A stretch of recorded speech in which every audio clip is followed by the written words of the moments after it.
Welcome to Animals and Aquatics. I'm Gina, your host, an occupational therapist, a sleep-deprived mom of 3, and a lover of all things nature-based.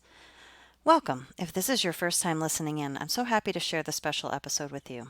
If you've listened to a few of our episodes so far, thanks for hanging with me as I figure out all the techie stuff and get our audio really dialed in. I'm still trying to figure out how all of the podcasting stuff works and get all of the information together. Today's going to be a little bit of a short episode, but I wanted to share something special to me with you. I've had a really busy week with spring break and taking 3 kiddos over the hills and through the woods to see Grandma. I'm feeling a little slow and drained this week, so this is going to be a shorter discussion, but one that I think is really important. How to incorporate some personal therapy or self-care into your therapy sessions. If you've ever had the feeling of being drained at the end of a long day of working with clients, you know that feeling of needing a little bit of restoration for yourself. And I've prioritized trying to put in some personal self-care into each of my therapy sessions. Why I think this is so important, it's because when we work in the aquatic environment or when we partner with animals, it requires something different from us. This work can take a lot of brain power. Remember what Janet said, that working with horses can bring up a lot of emotional processing. It can also take a lot of physical stamina. I walk around 1 mile per treatment session when I'm using hippotherapy, and I burn a lot of calories when I'm treating in the pool. So I've created ways to incorporate some self-care into my treatment sessions, and I think you should too. Some of the techniques that I want to share with you include being present in the moment, planning for comfort, and moving in ways that feel good. So the first one, being present in the moment, whether that's with the horse, the goat, the sunshine that's around you, or being in the water.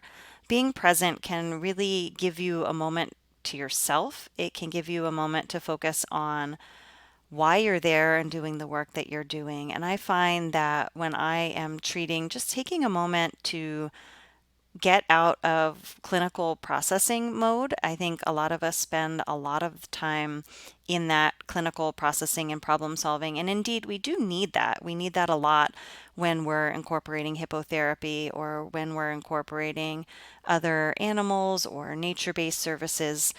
But if we can pause that, not stop, just pause just for a moment to appreciate where we're at and what we've been able to bring or draw into our career, that we are blessed to be working at the environment that we are in, to take that moment and think, wow, here I am, I'm outside, it's a beautiful sunny day. I see the sun shining on me. I feel the breeze on my face. I can see the moon coming up. So sometimes towards the end of our treatment sessions, we see the moon starting to come up. Or I can reflect to a client something about the seasons. Look at how all of the trees are starting to turn red and orange and yellow. If I can take that moment to be present and to reflect just for a moment, I find that that can really help me feel better throughout the day.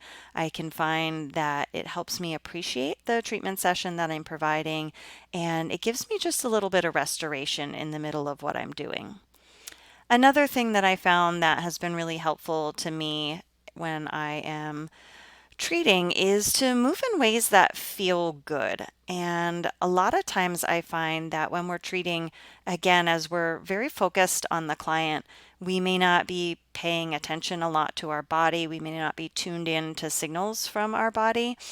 So I always try to take a moment and to think about, how can I move in a way that feels good to my body? So if I'm walking beside the horse while I'm incorporating hippotherapy, I think about, what do I need to loosen and relax on my body so I can really move in a way that feels good?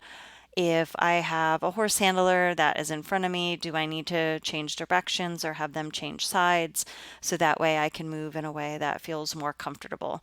Do I need to change my positioning or handhold if I'm working with a client that is more involved and I have to provide more physical support to them, or I'm doing an arm lock and my arm is getting fatigued? Do I need to stop or switch sides so that way I can be comfortable? I do find that at the end of the day, if I haven't taken care of myself in this way, I really feel both the physical fatigue, but I also feel a lot of strain on my body.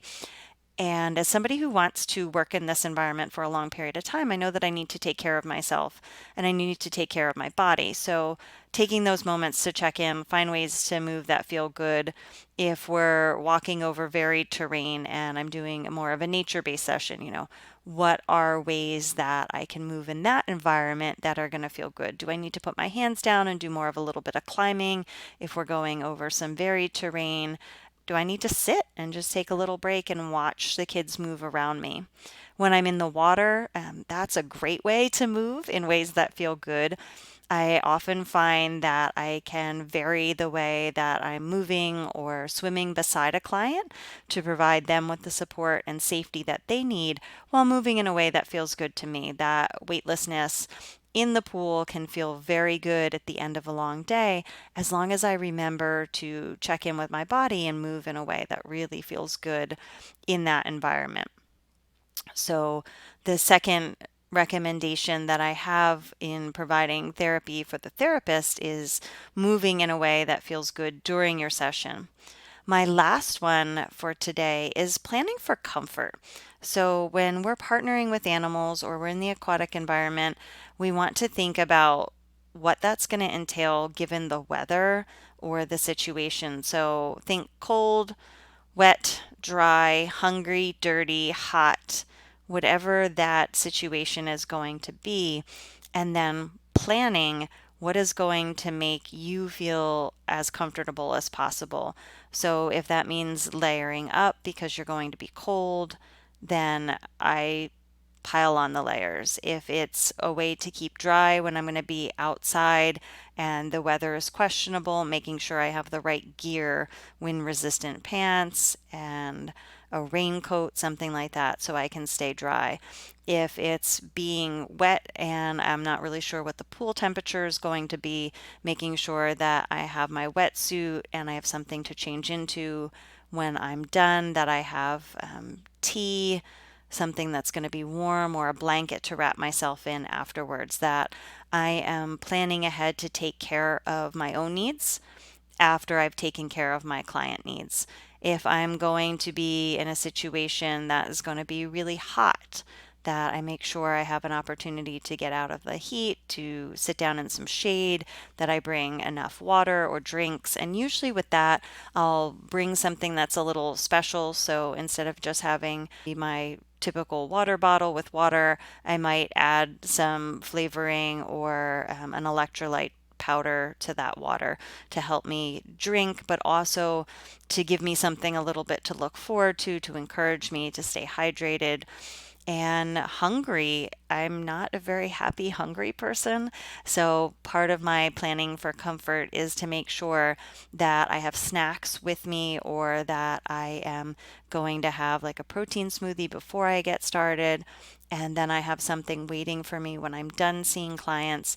I really need to make sure that I have all of those things available to me so that way I am taking care of myself and I can continue to do the work that I'm doing.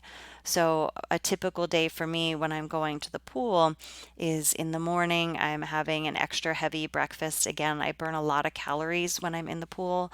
So, I'm going to front load on calories that morning. And then as I'm doing my packing, I have, my swimsuit and I have my wetsuit, but then I'm bringing a change of clothes, a pair of shoes that are easy to put on without socks. I'm making sure that if the weather outside is cold, so right now we're still getting weather in the 30s and 40s, and after having been in the pool for a couple hours, if I'm cold, I don't love coming outside to cold weather as well. So I have a blanket, I have a hot cup of tea, and then when I get back to the car, I have additional snacks, even just for the drive home. So, thinking about these three areas, so being present and in the moment, kind of taking notice of where you are and what you're doing, moving in ways that feel good to your body, and planning for comfort. How could you do this in your treatment sessions? How could you provide a little self care to yourself? I think those are important questions to ask, and I think it brings a lot of benefit to my clients as well. I think that when I'm performing at my best and when I'm giving myself both those little moments and knowing that I'm supporting myself, I'm supporting the way that I'm able to treat clients and interact, that I'm going to be a better therapist overall. and that the environment of working with animals and aquatics does have some special challenges, some details that when I'm in a more clinical setting, you don't have to plan for quite as carefully because I think there are more supports already available. So, to wrap up for today, if you are thinking about your treatment sessions and you're trying to plan some of this self care into it, thinking about these three particular techniques, so being present, moving in ways that feel good, and planning for comfort, how can you incorporate those into your treatment sessions?